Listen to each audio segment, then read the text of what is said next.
Muy bien, continuamos con el noticiero del 31 de julio de 2026. Soy Juan Pablo Pucciarelli. Como se habrán dado cuenta, André esta vez tuvo que dejar un poco antes la conducción del programa, así que la voy a estar reemplazando para lo que queda del noti del día de hoy.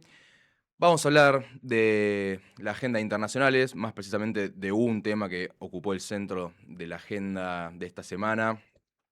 Posiblemente muchos de ustedes hayan escuchado lo que ocurrió. Básicamente me estoy refiriendo a la crisis bilateral entre Argentina y Brasil, descripta por muchos analistas. Hay un consenso respecto de que la peor crisis bilateral, por lo menos en muchas décadas de relación entre ambos países vecinos.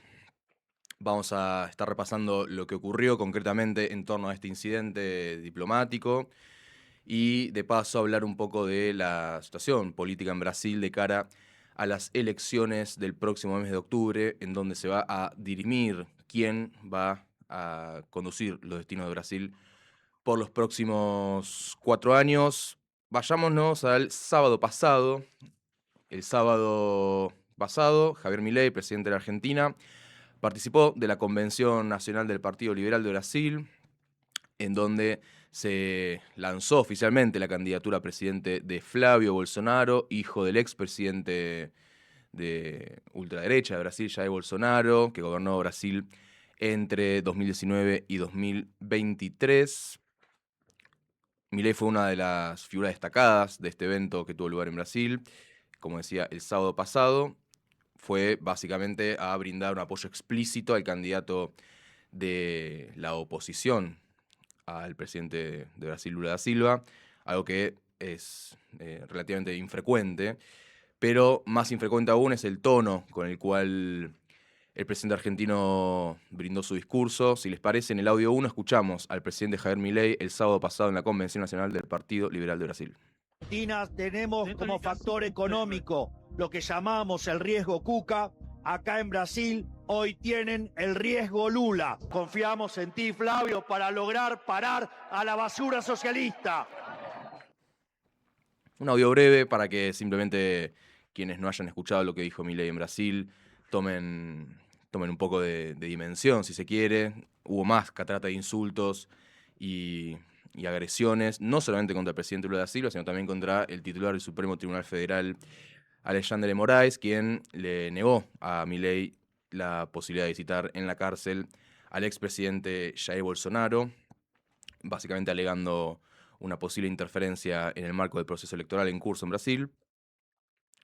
Al día siguiente, no solamente no se retractó Milei de lo que dijo, ya habiendo vuelto a la Argentina, sino que en una entrevista en Radio Mitre redobló la apuesta, no solamente por acusar a Lula de ladrón, presidiario, basura socialista, esos son los términos que utilizó en su discurso del sábado, sino que el domingo, en una entrevista en Radio Mitre, acá en Argentina, redobló la apuesta, como decía, y acusó al gobierno de Brasil de financiar una campaña contra Argentina en el marco de lo que quedó después del Mundial en torno a este debate sobre si hubo o no una campaña anti-Argentina, toda esa polémica que se desató después de la Copa del Mundo. Textualmente Milei dijo, en forma de pregunta al periodista que lo entrevistaba: ¿sabe quién puso más plata en esta campaña entre Argentina? El gobierno de Brasil. El 25% de los recursos salió de Brasil. Obviamente no dio ninguna prueba ni ningún documento que acredite semejante acusación. No es la primera vez que Milei acusa sin pruebas, por supuesto. Lula reaccionó, pero no respondiendo, sino actuando, o sea, con acciones. Llamó a consultas al embajador brasileño en Buenos Aires, Julio Vitelli, que en este momento está en Brasilia, ya abandonó Buenos Aires hace unos días. La idea es que vuelva a Buenos Aires igualmente, no va a haber una ruptura de las relaciones diplomáticas entre Brasil y Argentina, lo cual sería catastrófico dado no solamente el vínculo de hermandad entre ambos países, sino la potencia comercial del vínculo bilateral entre Argentina y Brasil. Pero por lo pronto sigue en Brasilia.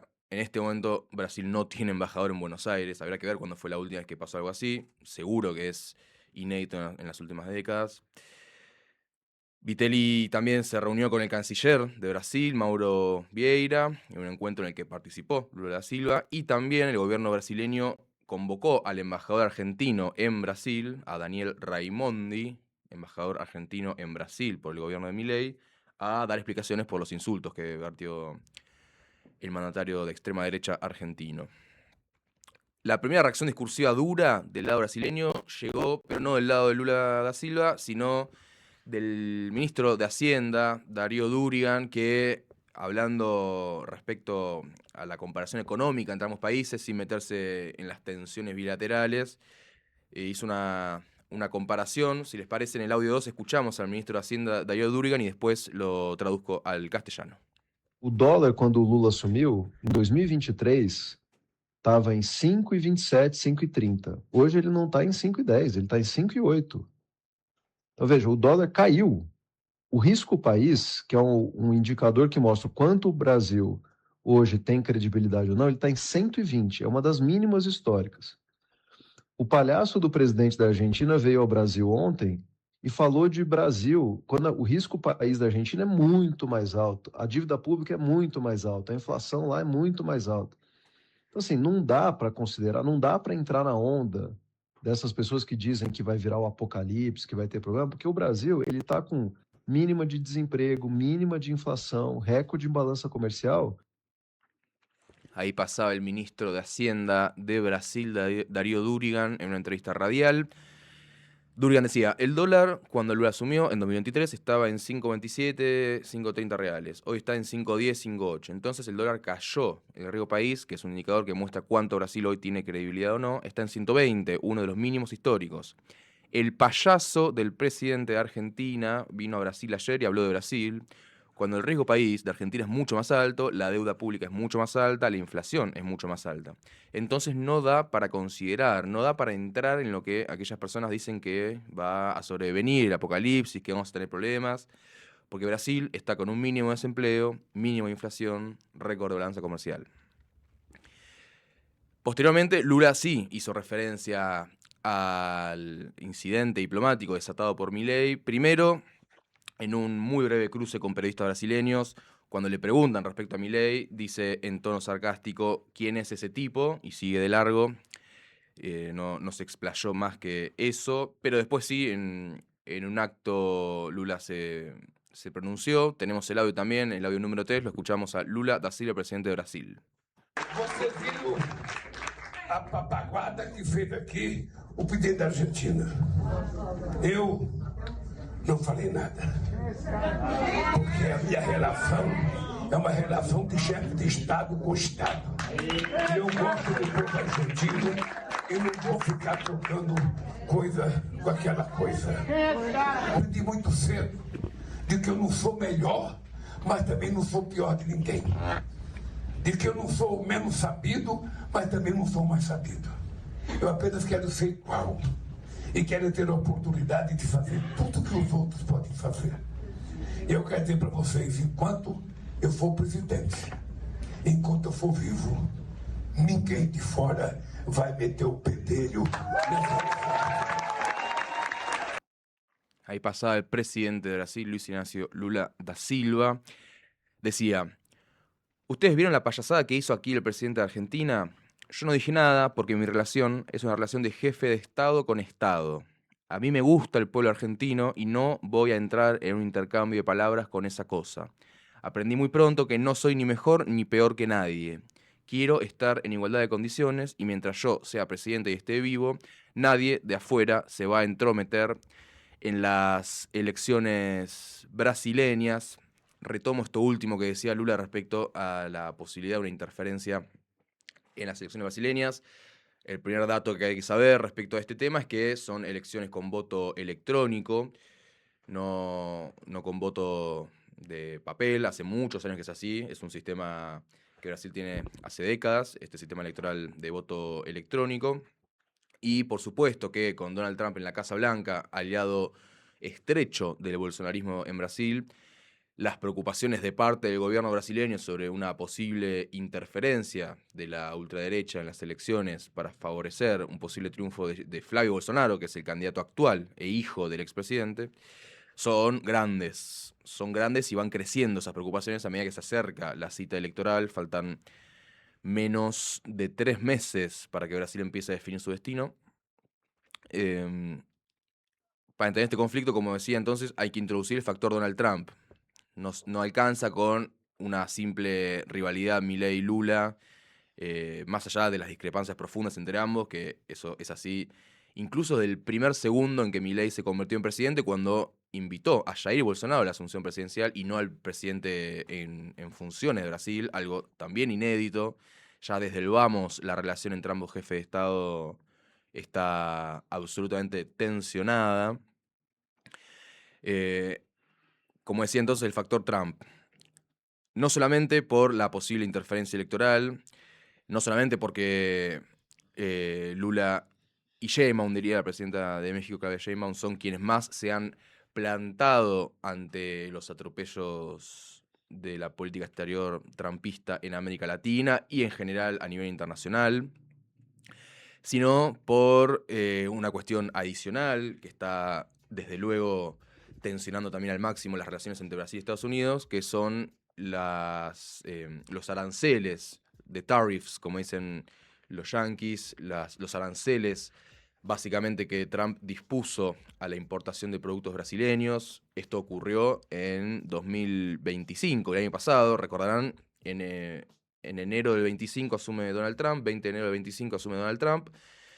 Desde el vamos utilizó la imposición de aranceles como un arma de extorsión geopolítica, se podría decir. Muchos de los países que cayeron víctimas de esta extorsión geopolítica llamada aranceles fueron países latinoamericanos, entre ellos Brasil. Un 50% de aranceles anunció Trump el año pasado. Esto fue bloqueado por la Corte Suprema de Estados Unidos, por lo tanto quedó sin efecto temporalmente esa batería de aranceles dispuesta por la administración de Trump contra la economía brasileña. Los aranceles actualmente aplicados a productos brasileños responden a otro mecanismo, que es básicamente una investigación comercial realizada por lo que en Estados Unidos se llama la Oficina del Representante Comercial de Estados Unidos, con base en la Ley de Comercio estadounidense promulgada en 1974. Lula, lejos de quedarse callado y agachar la cabeza, anunció no solamente aranceles recíprocos, en caso de confirmarse la batería de sanciones económicas de Trump, sino que además el gobierno de Brasil en los últimos días tomó una medida fuerte, trascendente, que es que rechazó el viernes pasado las solicitudes de visa de 2 funcionarios del Departamento de Estado de Estados Unidos, según informó el Ministerio de Relaciones Exteriores de Brasil. Concretamente estamos hablando de Riley Barnes, subsecretario de Estado para la Democracia, los Derechos Humanos y el Trabajo, y Samuel Sampson, subsecretario adjunto de Estado de la misma oficina. A ambos se les negó la visa, básicamente porque el gobierno de Brasil alega que su propósito no era otro que interferir en las elecciones de Brasil. No hay que ser muy despierto para darse cuenta que el trumpismo está muy interesado en, para decirlo mal y pronto, recuperar Brasil para Washington. O sea que Brasil sea nuevamente un país aliado a los vecinos de Estados Unidos. Si uno ve el mapa actual, el mapa político actual de América Latina, se da cuenta que la gran cuenta pendiente que tiene Trump 2.0, o sea, el Trump que regresó a la Casa Blanca en 2025, es pintar azul a Brasil. Ya tiene alineado a Argentina, a Chile, a Perú, a Colombia, a Ecuador. Venezuela se podría incluir desde la invasión y secuestro de Maduro el 3 de enero pasado y la vigencia de Delcy Rodríguez como presidenta encargada, así se la denomina. Pero claramente Brasil es, diría, el tesoro más preciado, básicamente por la relevancia geopolítica que tiene en América Latina. Hacia ese lado entonces se dirige el trumpismo a intentar torcer la balanza para ese lado. Ahora vamos a ver al final de la columna encuestas sobre cómo está la situación política preelectoral en Brasil. Repito, faltan menos de 3 meses, falta muy poco tiempo. Mientras tanto, Lula hace hincapié en las políticas públicas que va desarrollando. Yo diría que con 3 ejes bien nítidos desde que inició su mandato, el 1 de enero de 2023. Por un lado, los ingresos y los derechos laborales, por otra parte, la inversión pública y por otra parte, la recuperación del liderazgo geopolítico de Brasil como potencia emergente. Y en este sentido, se pueden mencionar algunos hitos del gobierno de Lula que le dan realmente una buena posibilidad de reelegir en un contexto histórico en el cual los oficialismos tienen muchas dificultades para reelegir. Más bien lo que vemos es una tendencia a que cada 4 años cambie el signo político en los países de la región. Lula tiene, si se quiere, el desafío de romper esa maldición que pesa sobre los oficialismos en América Latina. Ha tomado medidas trascendentes, como decía recién. Acá me anoté algunas para comentarles, para que tengamos un panorama de cómo llega Lula para buscar su 4º mandato como presidente de Brasil. En noviembre de 2025, o sea, hace menos de un año, cumplió una de sus principales promesas de campaña, que es la aprobación en el Congreso de Brasil, allí mandó el proyecto de ley, la exención del impuesto a la renta para favorecer a 25 millones de trabajadores en Brasil. Básicamente es una ampliación de la exención de lo que en Brasil se denomina el impuesto a la renta, con ingresos de hasta 5.000 reales mensuales, unos $930 aproximadamente. Esto obviamente buscando ampliar la capacidad de consumo de los sectores que viven de sus ingresos en Brasil. En Brasil hay un tema muy delicado con el endeudamiento de las familias y con la incidencia que tienen las empresas de apuestas.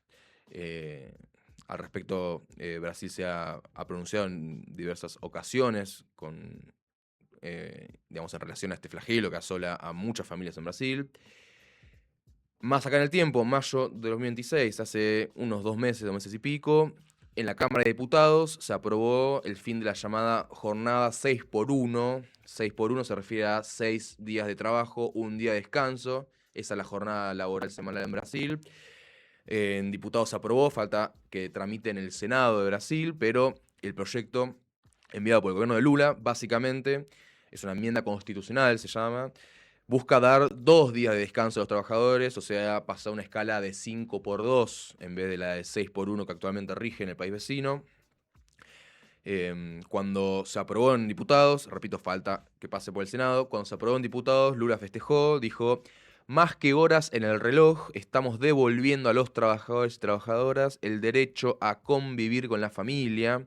Toda una búsqueda ahí de recuperar el ocio para los trabajadores, la posibilidad de tener tiempo disponible para estar con la familia, con los amigos, para el esparcimiento, etc. También ese mismo mes de mayo, en mayo pasado, Lula anunció una inversión histórica en la salud pública en Brasil, 2.200 millones de reales, unos 430 millones de dólares aproximadamente, para fortalecer el sistema sanitario brasileño, el SUS, o sea, el Sistema Único de Salud de Brasil. Esta inversión, entre otras cuestiones, incorpora 23 medicamentos oncológicos de alto costo que pasan a ser gratuitos. También incorpora cirugías robóticas y reconstrucciones mamarias. Pensemos que son intervenciones médicas por lo general muy costosas, a las cuales muchas familias o no llegan o llegan a costa de endeudarse gravemente. Esta inversión pública por parte del gobierno, como decía, avanza en la gratuidad de estas prestaciones.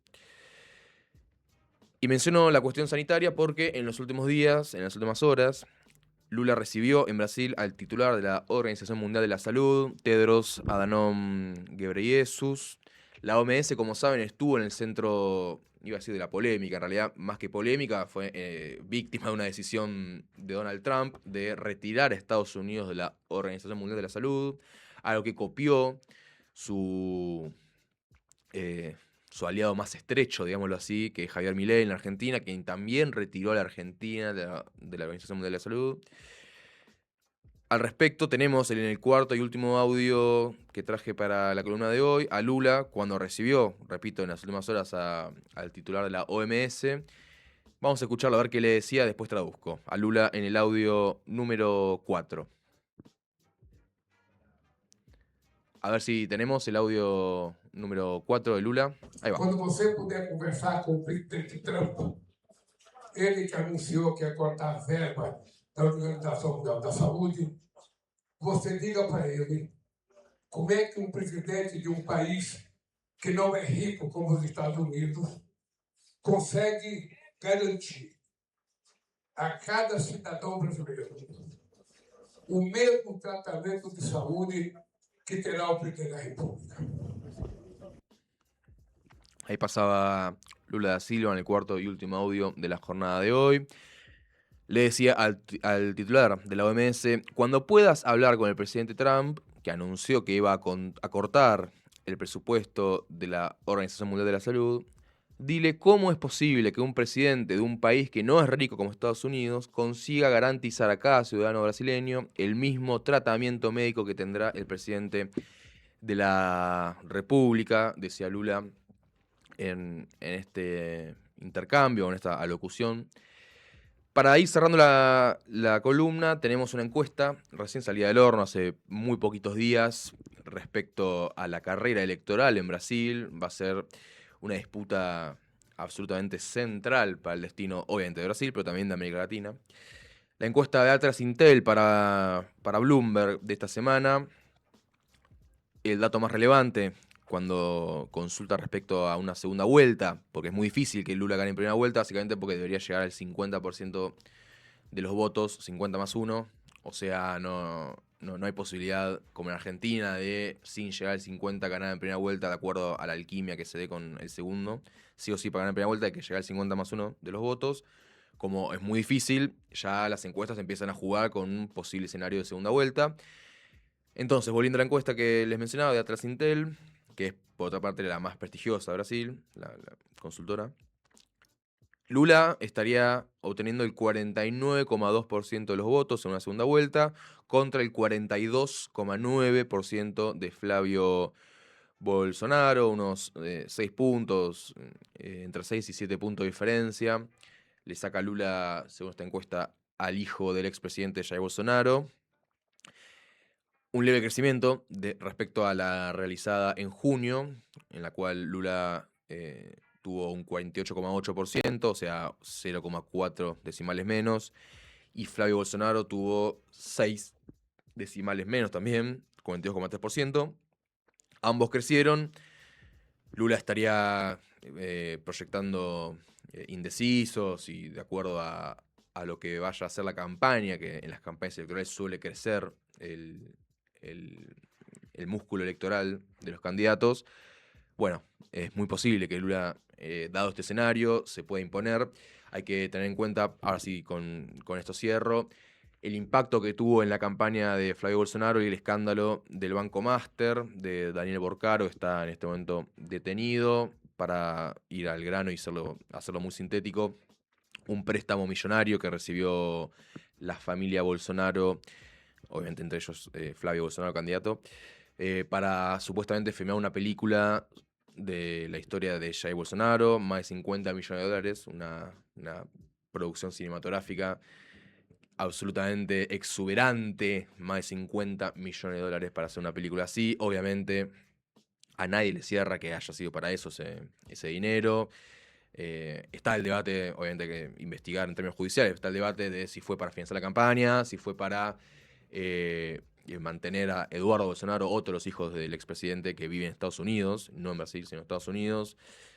Sea como fuere, le impactó notoriamente en la imagen pública a Flavio Bolsonaro este escándalo. Ahora también hay que decir que está competitivo, de ninguna manera está resuelta la elección en Brasil, nadie puede afirmar con certeza quién va a ganar, quién va a perder, cómo va a ocurrir el desenlace electoral, pero sí que Lula está con buenas chances, se lo nota proactivo y buscando confrontar con Milei por un lado y con Trump por otro lado, al tiempo que avanza con las medidas de su programa de gobierno. Hasta acá entonces la columna sobre la crisis bilateral entre Brasil y Argentina y sobre el escenario político en Brasil de cara a las elecciones del próximo mes de octubre en el país vecino.